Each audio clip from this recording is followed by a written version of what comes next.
뉴스 시작합니다. 저는 동정민입니다. G20 정상회의에서 끝내 중국과 일본 정상의 만남이 불발되면서 양측 갈등이 격화되고 있습니다. 거친 발언이나 경제 문화 교류 중단 수위를 넘어서 무력 시위로 넘어가는 분위기입니다. 중국은 일본 쪽인 서해에서 군사훈련을, 또 일본은 대만 코앞 최전선 시찰에 나서면서 군사적 긴장 수위를 높였는데요. 양쪽 특파원 연결해서 대체 어디까지 갈 건지 알아보겠습니다. 자, 먼저 이윤상 베이징 특파원.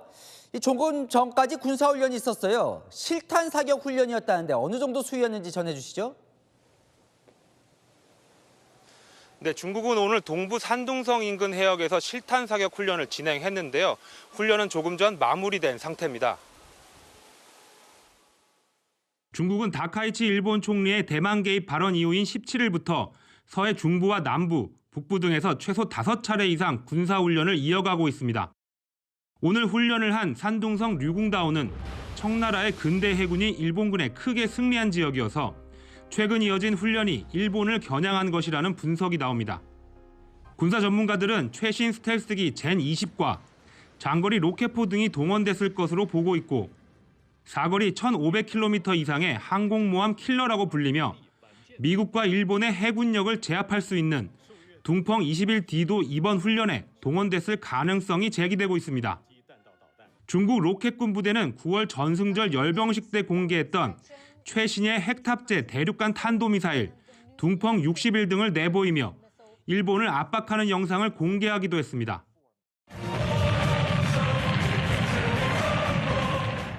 어제 왕이 중국 외교부장이 다카이치 총리의 발언에 대해 레드라인을 넘었다고 반발한 데 이어 관영 황구시보도 일본이 하지 말아야 할 말을 하고 건드리지 말아야 할 레드라인을 넘었다고 비난했습니다.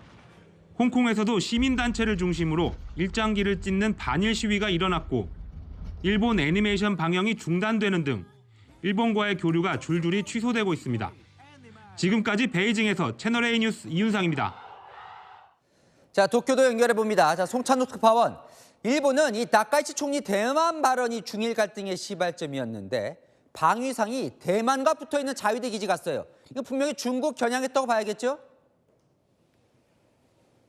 네, 그렇게 볼 수 있을 것 같습니다. 고이즈미 신지로 일본 방위상이 어제 찾은 곳, 대만 유사시 일본의 최전선이라고 할 수 있는 오키나와 요나구니 자위대 기지입니다. 다카이치 총리의 대만 유사시 개입 발언으로 중일 갈등이 고조되는 상황에서 일본이 군사적 대비에 나선 것이란 분석이 나오고 있습니다. 南西地域の防衛体制の強化が喫緊の課題である中、我が国防衛の最前線の現場を確認をしたいと思います。 일본의 가장 서쪽에 있는 요나구니 섬은 대만과 불과 110km가량 떨어져 있어 이번 방위상의 방문이 중국 견제 때문이란 분석도 나옵니다. 일본은 사실상 중국을 겨냥해 2016년 연안 감시대를 요나구니 기지에 창설했고 현재는 전자전부대 확대와 중거리 지대공 미사일 부대 배치도 추진하고 있습니다. 고이즈미 방위상은 일본을 향한 무력 공격 가능성을 낮출 수 있다며 미사일 부대 필요성을 강조했습니다. 다카이치 총리는 G20 정상회의에서 중국의 히토류 수출 통제 가능성을 의식한 듯 이에 대한 견제 발언도 했습니다. 또 중일 정상급 대화는 불발됐지만 중국에 할 말은 하겠다는 입장도 분명히 했습니다. 我が国としては中国とのさまざまな対話についてオープンでございます。その中で当然我が国として主張すべきことは主張していくということが大事でございます。 일본 여론도 다카이치 총리의 대만 발언에 대해 문제 없다는 응답이 50%로 우세한 걸로 나타났습니다. 지금까지 도쿄에서 채널A 뉴스 송찬욱입니다. 이번 G20 회의 기간 한 공간에 있어도 만나지 않은 중일 정상. 이재명 대통령은 따로 둘 다 만났습니다. 리창 중국 총리와 만남이 예정돼 있는 상황, 다카이치 일본 총리에도 우리가 회동을 먼저 제안해 만났습니다. 괜한 오해 사지 않도록 한쪽에 치우치지 않고 실용 외교를 하겠다는 뜻으로 풀이됩니다. 터키 앙카라에서 이동은 기자가 보도합니다. 이재명 대통령은 남아프리카 공화국에서 다카이치 일본 총리와 한일 정상회담을 가졌습니다. 리창 중국 국무원 총리와 면담 전 우리 측이 먼저 제안해 성사됐습니다. 약간 무리하긴 했는데 중국 총리하고 면담도 하고 또 거기에 맞춰서 일본 측에도 특별히 요청해서 일본 측과 균형을 맞춰서 또 정상회담도 간략하게 했습니다. 이 대통령은 중일 간의 갈등 상황을 냉철하게 보고 국익이 훼손되지 않도록 최선을 다하겠다고 했습니다. 한쪽에 치우치지 않는 실용 외교를 하겠다는 겁니다. 양쪽의 입장을 적절히 중지하면서 우리의 활동 폭을 얼마든지 넓혀갈 수 있다라고 생각합니다. 한일 정상회담 땐 셔틀 외교를 지속하기로 했고 리창 총리와 회동에서는 베이징에서 이른 시일 내 만나기를 기대한다고 말했습니다. 이 대통령은 남아공을 떠나 튀르키예에 도착했습니다.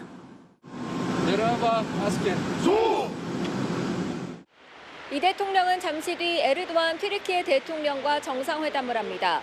방산, 원전 분야 협력이 중점적으로 논의될 전망입니다. 앙카라에서 채널A 뉴스 이동훈입니다. 네, 한 기자, 외교안보 국제부 김범석 부장 나왔습니다. 이 중일 갈등이 무력 시위로 번지는 양상인데요. 중국이 특히나 부쩍 늘었어요.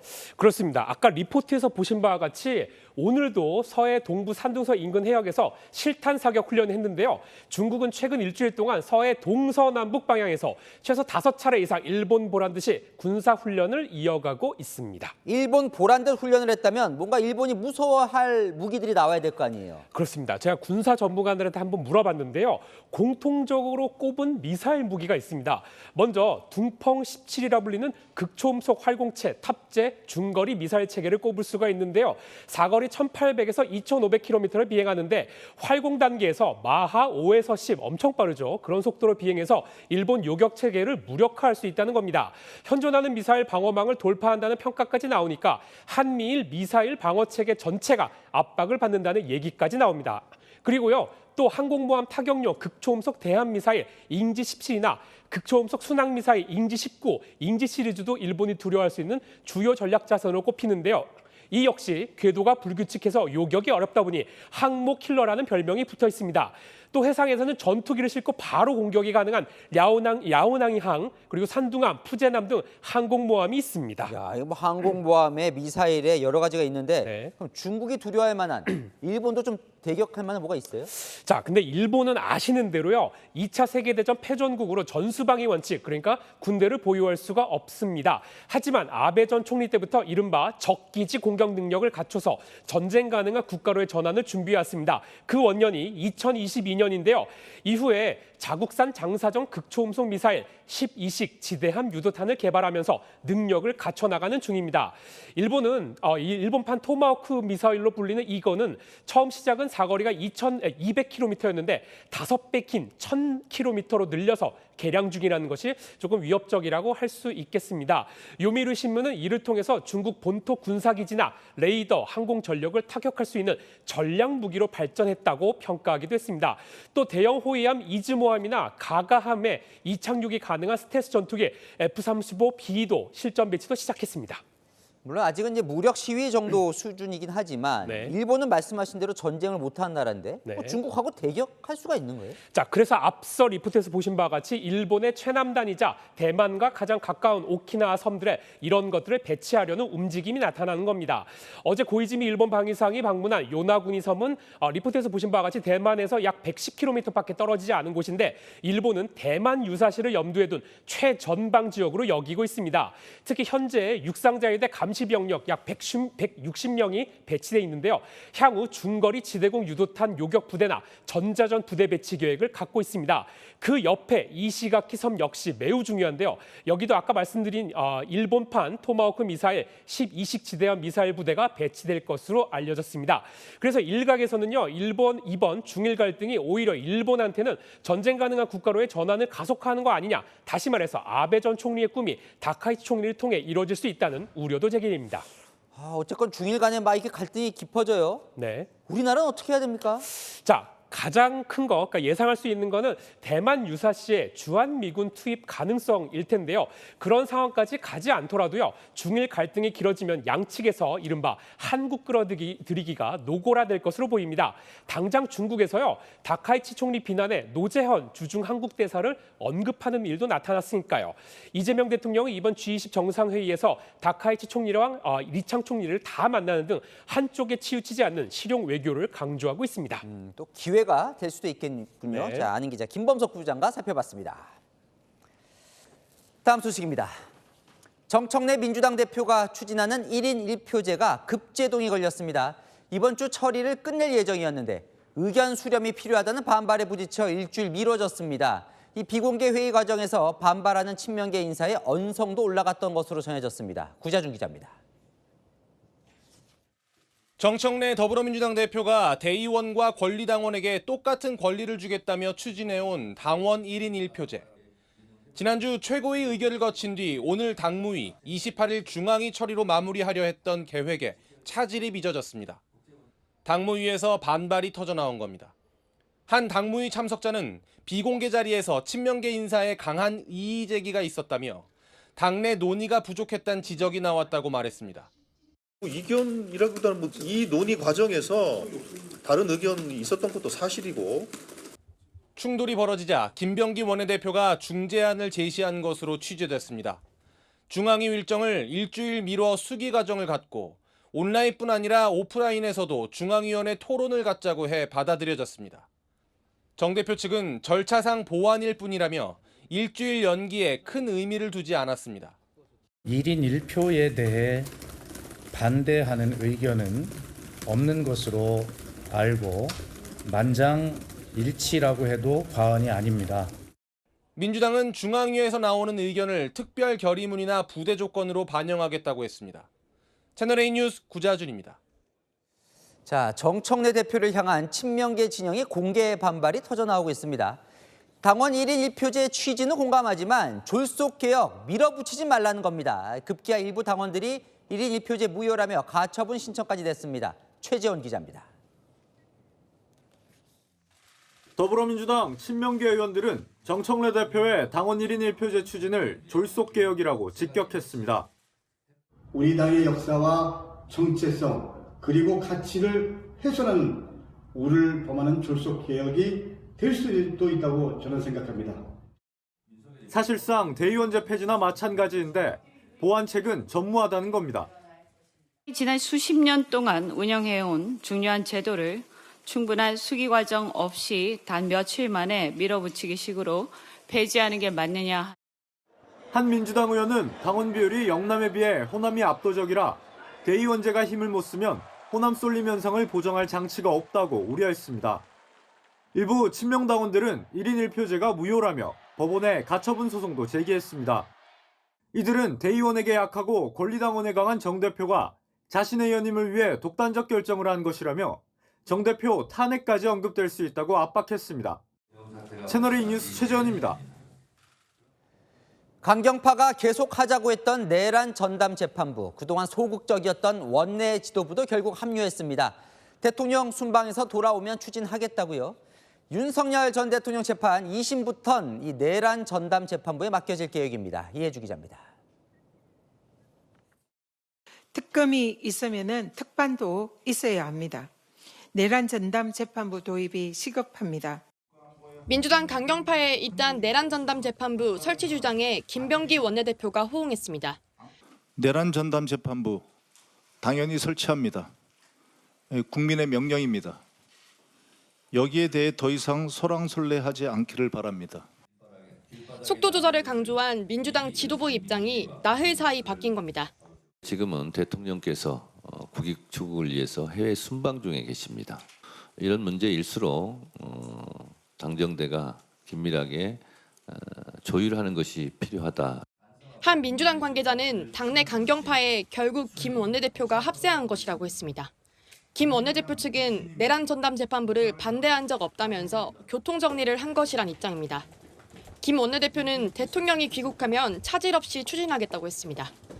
민주당은 2심 재판부터 전담 재판부를 도입하겠다는 방침입니다. 기존의 반부패 전담 재판부처럼 무작위로 사건을 배당하면 위헌 소지를 피할 수 있다는 겁니다. 다만 법조계 일각에선 만약 전담 재판부를 위해 특정 판사를 차출하게 되면 논란이 될 수 있다고 했습니다. 당 관계자는 이르면 12월 본회의에서 관련 법안이 통과될 것으로 보인다고 밝혔습니다. 채널A 뉴스 이혜주입니다. 안 기자, 정치부 이남희 선임 기자 나왔습니다. 민주당이요. 1인 1표제를 두고 정청래 대표와 친명계가 지금 충돌을 하는 양상이에요. 그건 분명히 보이는데 1인 1표제, 그럼 친명계는 하지 말자는 겁니까? 그건 아닙니다. 그러니까 1인 1표제 자체를 반대하는 건 아니더라고요. 이재명 대통령도 당대표 시절에 대의원 권리당원 비중이 1대1로 가야 한다 취지의 발언 워낙 많이 언급을 했었습니다. 오늘 잘 보면은요. 진짜 친명계 핵심 인사 중에서는 공개적으로 반대 목소리를 낸 사람이 거의 없었거든요. 친명계 한 핵심 인사 통화를 해보니까 자, 반대할 명분이 없다. 대통령도 그렇게 추진을 하자고 했는데 반대할 명분이 없다. 이런 반응을 보이더라고요. 근데 왜 반발하는 거예요? 자, 이유가 있습니다. 제가 당 복수 관계자들한테 물어봤는데 공통적인 답변이 돌아오더라고요. 정청래 대표 독주에 대한 견제이자 경고라고요. 자, 당장 1인 1표제가 되면요. 내년 당대표 선거를 치를 때 정 대표가 최대 수혜자가 될 수 있다는 겁니다. 당장 지난 8.2 전당대회 때도 정 대표가 대의원보다 권리당원 득표율이 많이 높았거든요. 자, 이재명 대통령이 대표 때 추진하던 이재명 룰이 이른바 이젠 이 정청래 룰이 되어버렸다는 겁니다. 또 하나 정 대표가 앞으로 강성당원 뜻 앞세워서 민감한 이슈 결정까지 맘대로 할 수 있겠다 이런 우려도 있더라고요. 궁극적으로는 1인 1표제를 막을 방법은 없지만 정 대표를 향해서 절차적으로 정당성 충분히 확보해라. 충분히 검토하라면서 제동을 걸었다는 겁니다. 그래서 일주일 이제 뒤로 최종 결정이 미뤄진 건데 뭔가 달라지는 게 있는 거예요? 일주일 뒤로 미뤄지면? 일단은 이런 의미는 있을 것 같아요. 우리 김병기 원내대표가 중재안 던졌는데 일단 대통령이 순방을 마친 후에 최종 결정을 내리도록 중앙위 개최를 일주일 미룬 겁니다. 또 하나는 오프라인에서도 중앙위원회 토론을 열게 해서 반대 의견을 충분히 듣게 하겠다는 거고요. 일단 또 당내 일각의 우려에 대해서 대의원 역할 재정립할 방법을 찾겠다 이렇게 보완책 마련도 얘기가 나왔는데 일단 정 대표 안에 대해서 일단 견제 장치로 보이죠. 오늘 어떤 의미냐고 제가 여러분들한테 물어봤는데 이런 반응이 우선 나왔습니다. 정 대표를 비판하는 쪽에서는요. 오늘 중재안 수용을 놓고요. 일종의 휴전 선언이다 이렇게 보더라고요. 정 대표가 당내 일각의 경고를 받아들여서 휴전을 선언했지만 다시 언제 갈등이 터질지 모른다는 거죠. 반대로요. 중재안을 수용한 건 정 대표가 양보한 거다 이렇게 보는 시각도 있더라고요. 1인 1표제는 거스를 수 없는 흐름인데 정 대표가 당내 우려까지 아우르는 모습 보였다는 겁니다. 휴전이면 어떤 거예요? 뭐 일주일 뒤에 다시 붙을 가능성도 있는 거예요? 그러니까 여러 가지 갈등할 포인트들이 있습니다. 당장 향후에요. 최고위원 보궐선거로 또 한판 붙을 가능성이 있습니다. 자, 서울시장 출마를 검토 중인 전현희 최고위원부터 경기지사 출마 고심 중인 김병주, 한준호, 이현주 최고위원까지 아직 최종 결심은 굳히지 않았습니다만 조만간 최고위원 사퇴할 가능성이 있거든요. 지방선거에 나갈 최고위원은 선거 6개월 전인 다음 달 3일까지 사퇴를 해야 합니다. 또 조금 전 설명드린 1인 1표제를 최종 결정할 중앙위원회는요. 그 이틀 뒤에 열리거든요. 현재 지도부는 이제 친명계로 완전히 꾸려졌죠. 그런데 이번 보궐선거를 통해서 친정청래계 인사가 대거 합류할지도 관심입니다. 최고위원 보궐선거 같은 경우는요. 권리당원 50% 또 중앙위원 50% 참여로 치러지게 됩니다. 이럴 때 이제 정 대표 측 인사들이 어떻게 들어갈 것이냐, 친명계 인사들이 들어가느냐 이것들이 또 주목할 대목입니다. 잘 들었습니다. 아는 기자 이남희 선임 기자였습니다. 김민석 국무총리가 이 계엄에 가담한 공무원들을 조사하는 TF 첫 회의를 주재했습니다. 49개 부처도 TF 구성 그리고 제보센터 설치 완료하고 활동에 들어갔습니다. 김 총리는 가급적 신속하게 조사하라며 조사 과정에서 절제를 강조했습니다. 어떻게 진행이 되는 건지 조미기 기자가 보도합니다. 공직자들의 12.3 비상계엄 참여와 협조 여부를 조사하기 위한 내란조사 TF가 본격적인 활동을 시작했습니다. 원칙과 절제가 중요합니다. 절제하지 못하는 TF 활동과 구성원은 즉각 바로잡겠습니다. 김민석 총리는 조사 대상과 범위, 기간, 언론 노출, 방법 모두 절제돼야 한다며 활동은 가급적 신속히 철저하게 비공개로 이뤄져야 한다고 주문했습니다. 실적 경쟁, 휴대전화 조사로 인한 인권 침해 등 일각의 지적을 의식한 거란 분석입니다. 49개 부처를 상대로 구성된 TF는 전체 인원만 600명이 넘습니다.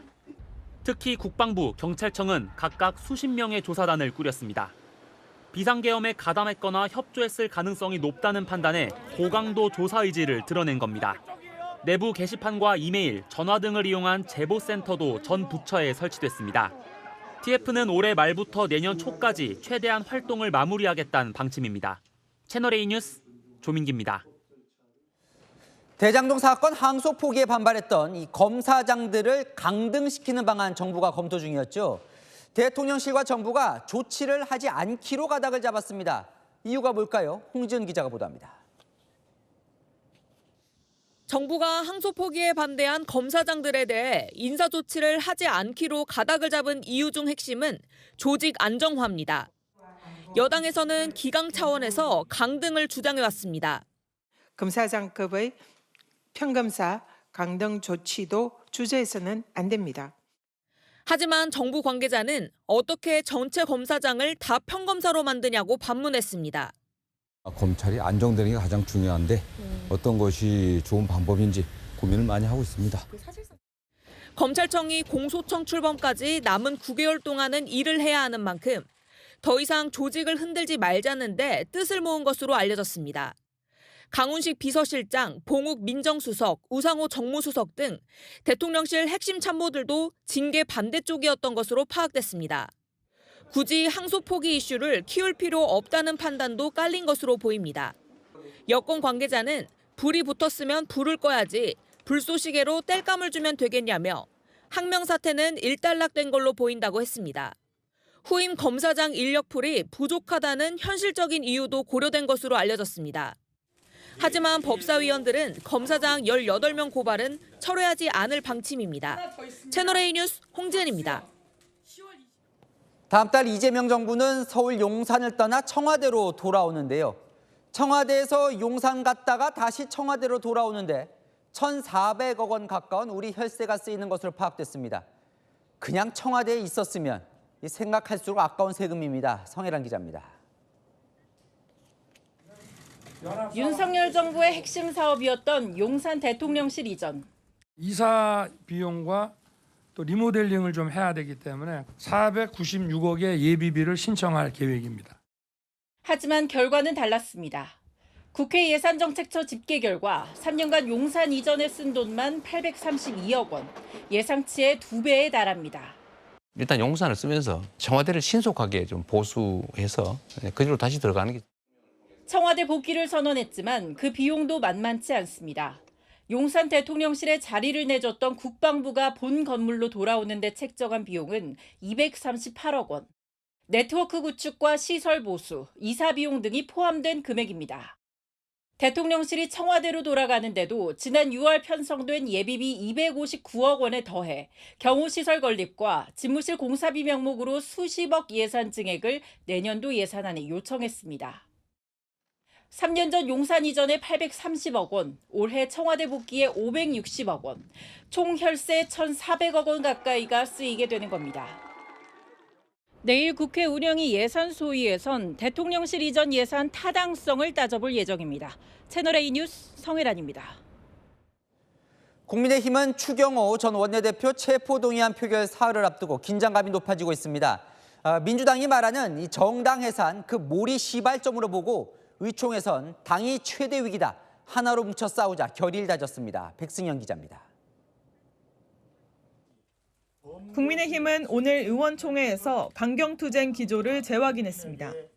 계엄 1주년을 맞아 윤석열 전 대통령 단절이나 사과 같은 회신안보다는 일단 하나로 뭉쳐 싸우자는 데 의견이 모였습니다. 존경하는 107명 의원님 저는 모두가 하나의 몸이 된 것처럼 뭉쳐서 함께 해주시기를 다시 한번 간곡하게 부탁을 드립니다. 민주당이 위헌정당 해산을 시도할 거라는 위기감이 강하게 공유됐습니다. 사흘 뒤 계엄 관련한 추경호 전 원내대표 체포동의안 표결을 시발점으로 봤습니다. 더불어민주당이 무슨 짓을 할지 모릅니다. 그래서 저희 당에서 이제는 저희도 세게 붙어야 되지 않냐. 특히 저희 추경호 전 대표 관련해서 지금 내란 정당으로 몰기 위한 처음 시발점이라고 생각을 합니다. 비상수단을 강구할 수 있다며 민주당을 향해 대장동 항소 포기 사건 국정조사를 공개 압박했고 민주당이 추진하는 사법개혁 법안들을 필리버스터 하자는 의견도 의총에서 다수 나왔습니다. 장동혁 대표도 원외 당협위원장들을 만나 단결을 강조했습니다. 우리가 줄어들어서 우리끼리의 싸움을 하기 전에 당당하게 나서서 이재명과 민주당과 싸워야 된다고 생각합니다. 한 초선 의원은 현 시점에서 국민의힘 결기가 보인다. 독 품었다는 의지를 보여줄 필요가 있다고 말했습니다. 채널A 뉴스 백승현입니다. 오세훈 서울시장이 강북 지역을 찾아 지하철 연장 그리고 노원 개발 청사진을 발표했습니다. 서울 강북 지역은 민주당 의원들이 주로 현역이죠. 오늘 오 시장 방문 현장엔 이 민주당 지역구 의원이 와서 오 시장에게 뼈 있는 말을 던졌습니다. 김동아 기자입니다. 오세훈 서울시장이 강남에 비해 상대적으로 낙후된 강북 챙기기에 나섰습니다. 강북이 다시 일어서야 서울이 계속 미래로 전진할 수 있습니다. 여러분, 다시 강북 전성시대를 위해서 더 열심히 뛰겠습니다. 도와주십시오. 우이신설선 연장선은 약 4,700억 원을 투입해 2032년 운행하는 게 목표입니다. 솔밭 공원역과 1호선 방학역 사이 2개 정거장을 새로 짓는데 버스로 25분 걸리던 거리가 8분으로 단축됩니다. 현장에서는 여당 지역구 의원이 공사 지연을 언급하며 오 시장을 향해 뼈 있는 말을 던지기도 했습니다. 저는 오늘 오세훈 시장이 와갖고 죄송합니다 하고 이제 말씀하시면 좋았을 텐데 4, 5년 내에 완공할 수 있도록 오세훈 시장님 제대로 하시라. 지하철 연장에 대한 주민 반응은 긍정적입니다. 북한산. 그러니까 그 길이 없으니까 생기면 그 앞으로 내서 운동하기도 나이 든 사람도 좋잖아요. 서울시는 노원 지역 개발 청사진도 내놨습니다. 창동 차량기지 부지에 바이오 기업 쇼핑 문화시설을 들어서게 한다는 겁니다. 세운 4구역 개발에 대한 여당 공세에도 적극 대응하고 있습니다. 깨끗하게 진행하고 있는 남의 사업도 똑같은 오물을 뒤집어 씌워서 너희 다 비슷한 거야라고 물타기하는 작전이 아닌가라는. 오 시장은 내일도 강북 지역 개발 현장을 둘러볼 계획입니다. 채널A 뉴스 김동아입니다. 오늘 윤석열 전 대통령 재판 자리에 계엄 사태 당시 군 핵심이었던 여인형 당시 방첩사령관이 증인으로 섰습니다. 눈물도 훔치면서 당시 상황 증언을 쏟아냈는데 이 지난해 계엄에 반대한 뒤에 대통령 앞에서 무릎도 꿇었었다고 했습니다. 증언 내용 함께 보시겠습니다. 김지윤 기자입니다. 군복을 입고 법정에 들어서는 여인영 전 방첩사령관. 지난해 5월에서 6월 사이 윤석열 전 대통령이 삼청동 안가에서 저녁을 함께 먹으며 비상대권과 계엄에 대해 언급했다고 말했습니다.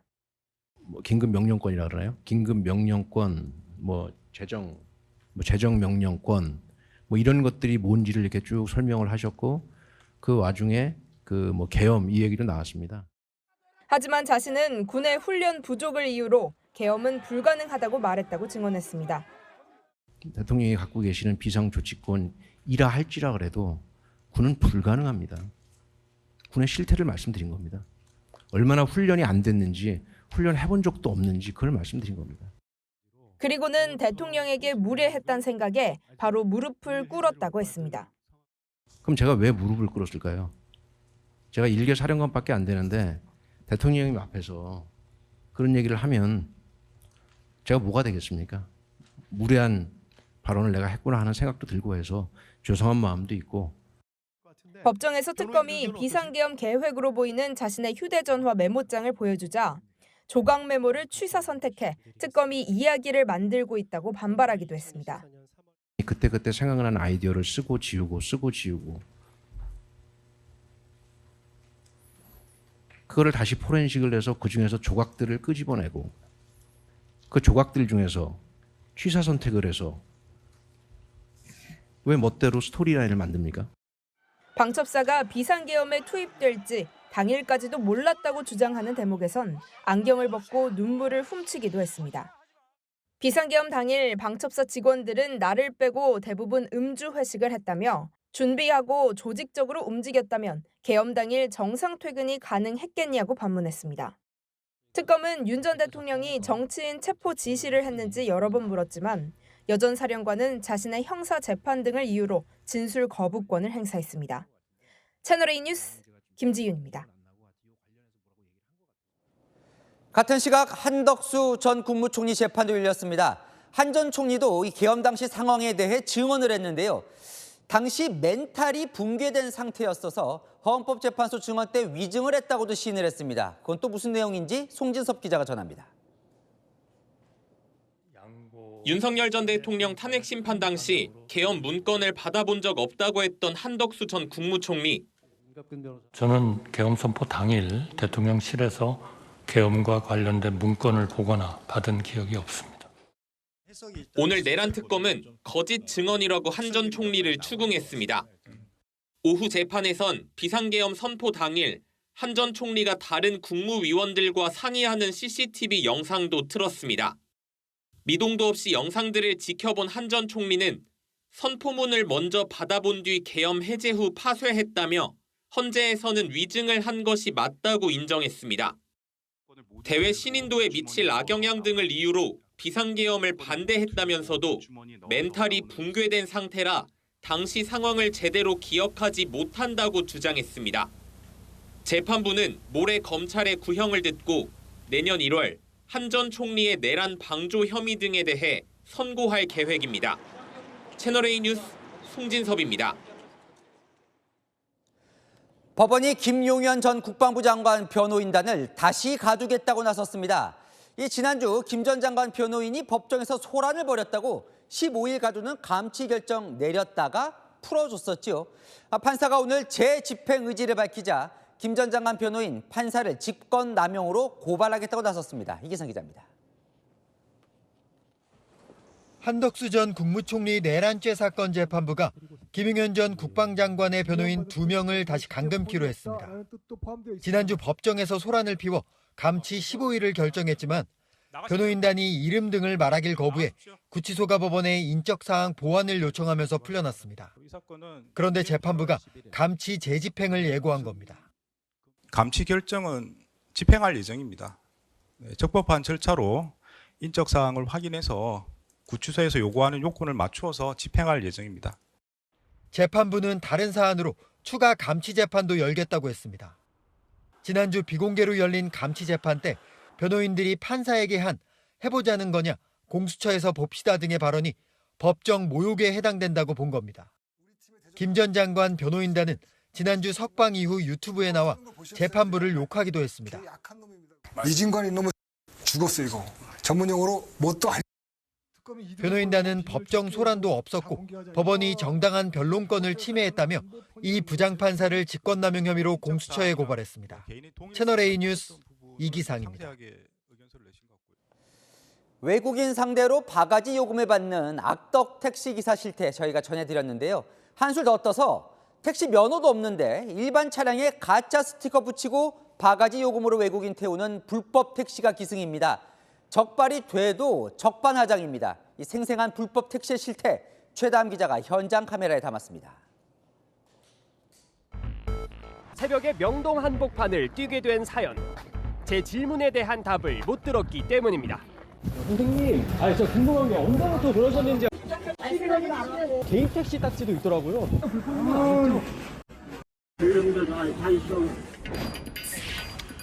2시간 전 우리는 이렇게 만났습니다. 택시인 듯 택시 아닌 택시 같은 이 승용차. 조악한 스티커를 붙인 채 외국인을 태워가는데 왠지 다시 올 것 같아 1시간을 기다렸습니다. Hello, 택시? 我们想去明洞. 미터기 없고 카드도 안 됩니다. 오직 현금으로 4만 원을 달랍니다. 택시가 맞나요? 전에 탔던 택시랑 다른 것 같아서요.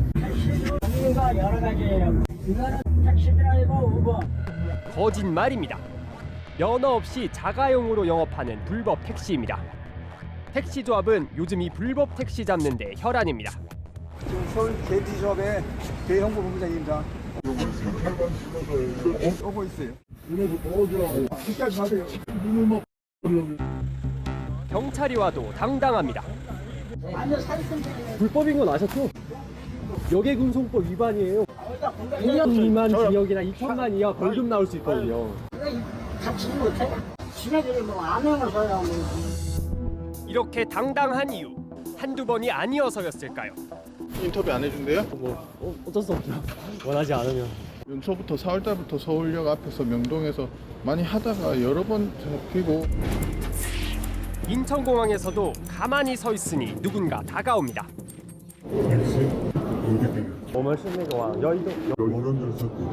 가격을 흥정하다 갑자기 자리를 뜨는데 단속 요원을 발견한 겁니다.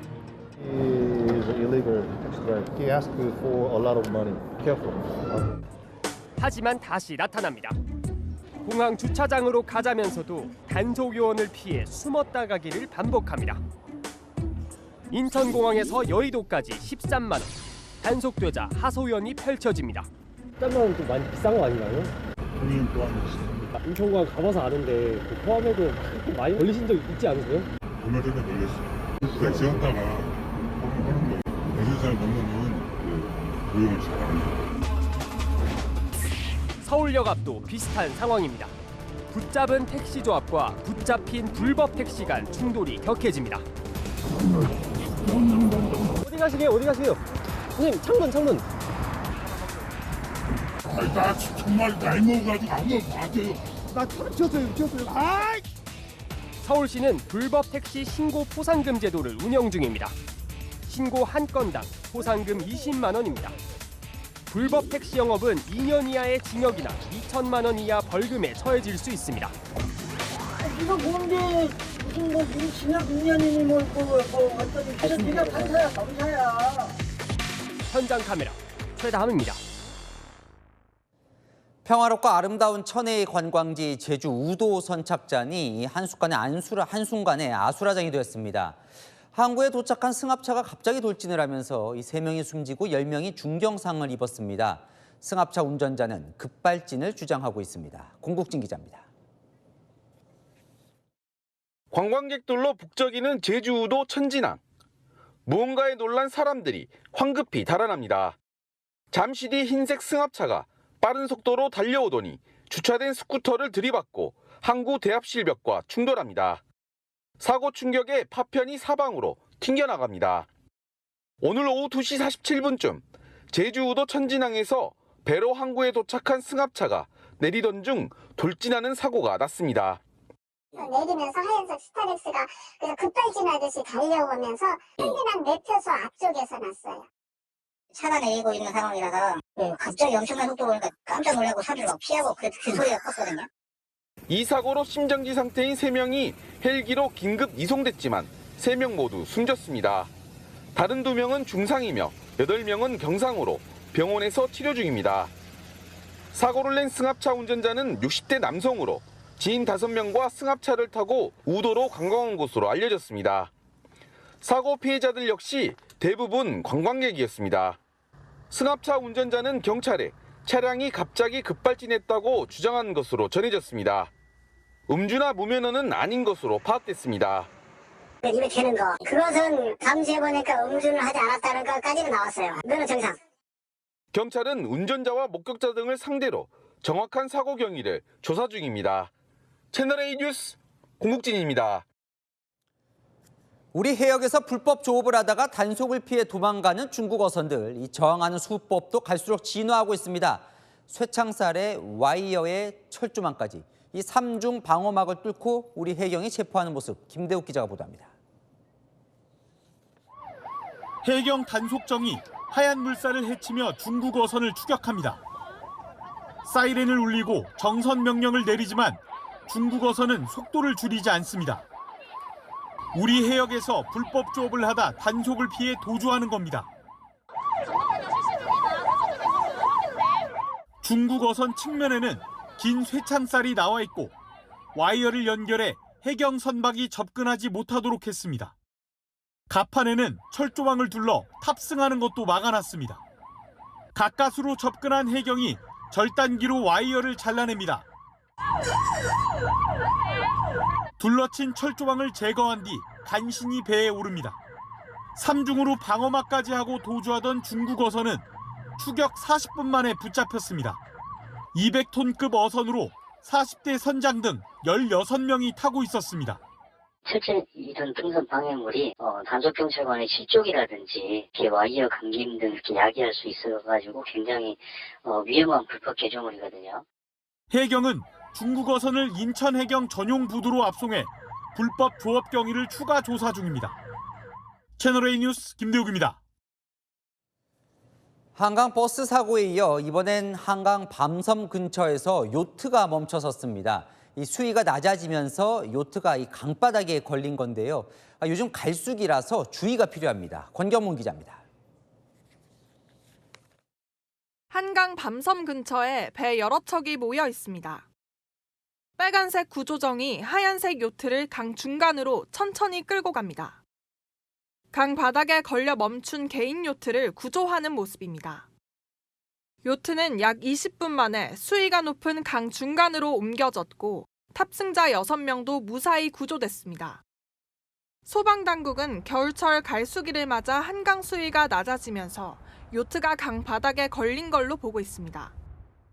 사고가 난 한강 밤섬 주변은 육안으로도 이렇게 수면 아래로 강 바닥이 내려다 보일 정도로 수위가 낮은 상태입니다. 한강대교 수위는 한 달 전만 해도 1.2m 수준이었지만 어제 사고 시점엔 63cm로 절반 수준으로 크게 낮아진 상태였습니다. 밤섬 주변은 지난 15일 한강버스가 강바닥에 닿아 멈춘 잠실 근처보다 하류에 있지만 수위는 더 낮습니다. 갈수기나 이럴 때는 수심이 낮다는 거는 수상레저 활동하는 사람들이 충분히 그걸 이해를 하고 내년 봄 갈수기가 끝날 때까지 한강을 운항하는 배들의 주의가 필요합니다. 채널A 뉴스 권경문입니다. 베트남 호찌민의 주택가에서 대형 가방이 발견이 됐는데 그 안에 한국인 남성 시신이 들어있었습니다. 붙잡은 용의자 2명도 모두 한국인 남성입니다. 문예빈 기자가 보도합니다. 파란색 대형 가방을 현지 경찰이 조심스럽게 확인합니다. 가방 안에는 무언가가 짓눌린 채로 가득 들어차 있습니다. 가방 주변에 곧바로 가림막이 설치되고 수사관들은 현장을 통제하며 사진을 찍습니다.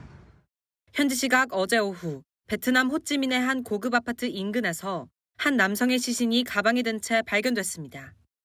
현지 매체에 따르면 한국인으로 추정되는 남성 2명이 시신이 담긴 걸로 보이는 파란색 가방을 들고 건물을 나섰습니다.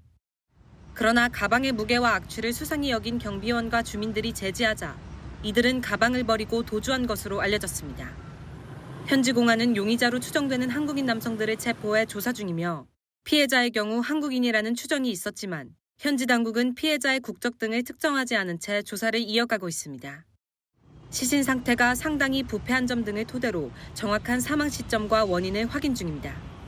외교부는 주 호찌민 총영사관이 현지 공안과 긴밀히 소통 중이며 필요한 영사 조력을 제공할 예정이라고 밝혔습니다. 채널A 뉴스 문예빈입니다. 생후 16개월 된 딸이 밥을 먹다가 숨을 안 쉰다.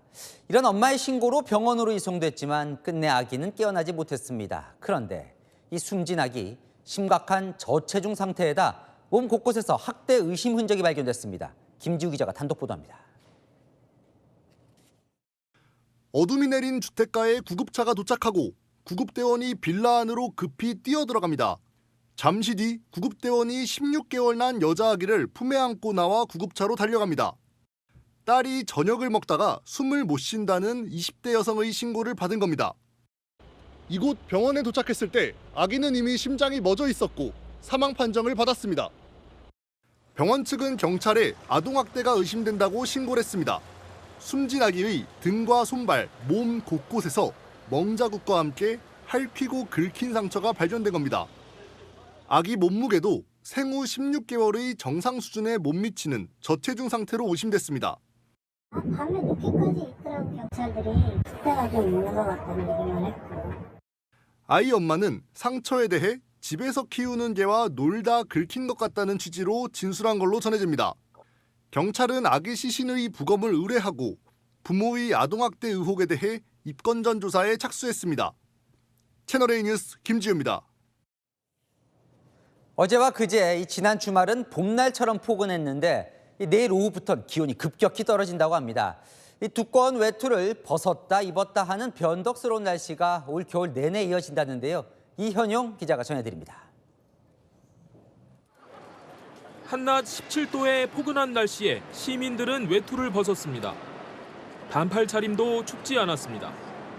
영화와 영상 널뛰기를 하며 일주일 사이 패딩과 재킷을 입었다 벗었다 했는데 내일 저녁부터 다시 쌀쌀해져 모레 아침 서울 2도까지 떨어집니다. 오늘도 아침에 나오는데 옷을 오늘은 또 어떤 거 입어야 되는지를 계속 고민하면서 나오게 되더라고요. 패딩을 들면 너무 무겁고 그리고 저희 같은 그냥 일반 직장인들은 대중교통을 타고 다니는데 또 대중교통 안은 엄청 덥거든요.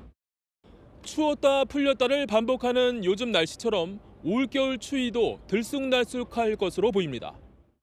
기상청은 12월과 1월 기온은 평년과 비슷하고 2월은 다소 높을 것으로 전망했습니다. 대체로 평년 수준이지만 추울 땐 더 춥고 따뜻할 땐 더 따뜻한 편차 큰 날씨가 예상됩니다. 스칸디나비아 주변 바다 온도가 높고 티베트에 눈덮임이 적은 건 예년보다 따뜻한 이유입니다. 반면 태평양 해수면이 차가운 라니냐에 북극해의 적은 해빙으로 찬 대륙 고기압이 우리나라로 내려오면 영하 10도 밑에 강한 한파가 찾아옵니다. 올해는 한반도 상공 찬 공기가 수축과 팽창을 반복하며 변덕스러운 기온 널뛰기가 우려됩니다. 채널A 뉴스 이현용입니다. 한류의 영향으로 한국산 김치 인기가 해외에서 뜨겁습니다. 그런데 정작 국내에선 국산 김치가 저렴한 중국산 김치에 밀려서 국산은 외국인이 먹고 중국산은 한국인이 먹는다는 말이 나옵니다. 김태우 기자입니다. 난생 처음으로 한국산 김치를 먹어보는 인도인 여성. This is the kimchi, you guys. 익숙치 않은 맛에도 엄지손가락을 치켜듭니다. It's a little strong on the aroma, but I would still say that I'm quite impressed. 김치를 밥에 얹어 먹거나 삼겹살을 구워 함께 먹는 모습도 어렵지 않게 찾아볼 수 있습니다. K-팝 등 한국 문화 열풍 속에 한국산 김치의 인기도 더해진 영향입니다. 실제로 김치 수출액은 지난해 1억 6,357만 달러로 역대 최고를 기록했고 올해도 기록을 경신할 가능성이 높습니다. 하지만 국내 상황은 정반대입니다. 알몸 김치 등 제조 과정에서 위생 문제로 수차례 논란을 겪었음에도 국산 김치 가격이 치솟자 저렴한 중국산 김치 수입량이 늘어나고 있는 겁니다. 지난해 한국에 수입된 중국산 김치는 31만 1,522톤으로 역대 최고치를 기록했는데요. 전체 김치 수입량의 99%가 넘었습니다. 중국산 멸치 없으면 그 식당 김치 못 내놓죠. 단가를 도저히 못 맞추고. 우리 소매로 하는 거 20만 나눠 샀는데 중국산 김치는 10kg에 뭐 2만 몇천 원짜리 있어요. 값싼 중국산 수입 김치의 의존도가 커지면서 국내 김치 산업 기반이 약화될 수 있다는 지적이 나옵니다. 채널A 뉴스 김태우입니다. 이 마트에서 달걀을 사려고 보면 가격이 천차만별이죠. 비싸면 좋은 달걀일까요? 달걀에 새겨진 10자리 숫자가 있습니다. 그 숫자 보시면 누구나 품질을 알 수 있습니다. 그 비밀을 배정현 기자가 알려드립니다. 좋은 달걀을 고르는 기준이 따로 있는지 직접 물어봤습니다. 보통 이제 유정란을 먼저 보고요. 유효 기간, 그리고 크기, 사육 환경. 국내에서 유통되는 달걀 껍데기에는 총 10자리의 난각 번호가 새겨집니다. 앞 4자리는 살란일자, 가운데 5자리는 농장의 고유 번호, 마지막 1자리는 사육 환경을 의미합니다. 좋은 달걀을 어떻게 정의하느냐에 따라 주위에서 봐야 하는 난각 번호의 자릿수가 다른 겁니다. 닭의 사육 환경을 중시한다면 가장 끝자리 숫자가 낮은 달걀을 골라야 합니다. 자유방사로 키운 1번 달걀과 기존의 케이지 방식으로 사육한 4번 달걀인데요. 사육 방식에는 가장 크게 차이가 있지만 이렇게 육안으로 봤을 때는 잘 구분이 가지 않습니다.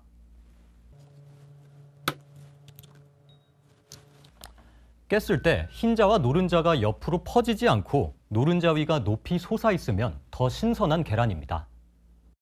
영양 성분은 다 똑같다고 보시면 되겠습니다. 동물 복지의 개념이 강하다라고 하면은 1번, 2번 계란을 가격적인 측면이라든지 감안했을 때는 3번, 4번 쪽으로 깨뜨려서 신선도를 확인하기 어렵다면 살반일자를 보면 도움이 됩니다. 일반적으로 달걀은 냉장 보관 시 살반일자 기준 한 달 이내에 소비하도록 권고됩니다. 채널A 뉴스 배정현입니다. 혓바닥을 닮은 중국산 아이스크림 메롱바 500만 개가 팔릴 정도로 요즘 아이들 사이에서 인기입니다. 그런데 이 메롱바 안에 천식을 유발할 수 있는 색소가 담겨 논란입니다. 홍란 기자입니다. 녹으면 젤리처럼 말랑해지는 식감, 모양이 꼭 메롱하는 혓바닥을 닮았습니다. 그래서 이름도 메롱바입니다. 중국산 아이스크림인데 아이들에게 인기가 높아 2달 만에 500만 개가 팔렸습니다. 어린애들이 정말 많이 쓰죠. 그런데 이 메롱바에 쓰인 식용 색소가 논란입니다.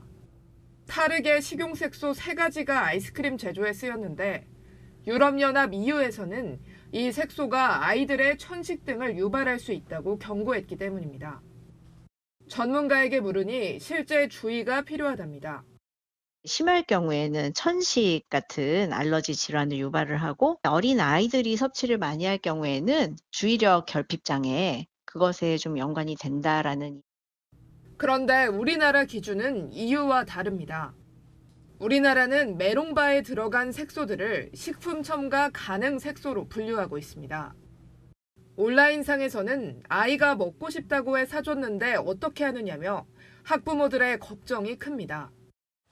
식약처는 내년 1월 메롱바에 쓰인 색소를 포함해 국내 허가 색소에 대한 재평가를 진행하겠다고 밝혔습니다. 채널A 뉴스 홍란입니다. 긴박했던 구조의 순간들이 해외에서 이어졌습니다. 미국에선 기도가 막힌 생후 5개월 아기를 구했고 중국에선 난간 밖으로 뛰어내리려던 여성을 주변 시민들이 구해냈습니다. 장하연 기자입니다. 흰 옷을 입은 여성이 쇼핑몰 난간으로 성큼성큼 다가가더니 난간 위로 다리를 걸치며 넘어가려 합니다. 주변에 있던 남성들이 화들짝 놀라 여성을 제지합니다. 여성은 잠시 진정하는가 싶더니 또다시 난간을 향해 돌진합니다. 현지 시각 20일 오후 중국 쓰촨성 청두의 쇼핑몰에서 5층 난간으로 뛰어내리려던 여성이 구조됐습니다. 시민들은 1분 가까이 사투를 벌이며 여성을 붙잡았고 주변 도움으로 완전히 구해냈습니다. 누군가 쇼핑몰 안으로 헐레벌떡 뛰어들어갑니다. 이윽고 아기를 안고 있는 한 남성에게 다가갑니다. 품에 안긴 아기는 축 늘어진 채 숨도 쉬지 않습니다. 남성이 아기를 받아들고는 손으로 등을 수차례 두드립니다. It's okay. Yes. You got it. Come on, baby. You're good. He's breathing. I can feel him breathing. 얼마 지나지 않아 아기는 다시 숨을 쉬기 시작합니다. 지난 1일 미국 미시간의 한 마트에서 생후 5개월 아기가 구조되는 모습이 경찰 바디캠에 담겼습니다. 아기는 모유 수유 중 기도가 막혔지만 경찰의 빠른 조치로 건강에는 이상이 없는 걸로 알려졌습니다. 채널A 뉴스 장하연입니다.